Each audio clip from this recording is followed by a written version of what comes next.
Ramakrishna ma'am. Ramakrishna Hari. तुमचं नाव सांगा, तुम्ही कुठून आहात ते सांगा, आणि आरोग्य पंढरीमध्ये किती दिवसात किती किलो वजन कमी करून काय बेनिफिट मिळाला तुम्हाला?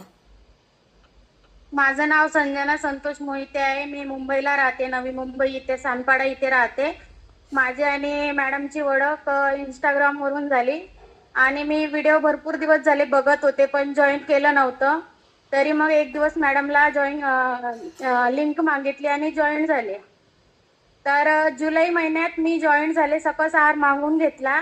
जुलै ऑगस्ट महिन्यात पण खाल्ला, जुलै महिन्यात पण खाल्ला आणि मला आता मी प्रेग्नेंट आहे. 1.5 महिना झालाय. हे पण सकस आहार खाऊनच झालंय. वाटलं पण नव्हतं. माझा मुलगा पहिला 10 वर्षाचा आहे. खूप म्हणजे हॉस्पिटल पण केलेत, राहत नव्हतं मला. पण माझी मैत्रीण पण सुद्धा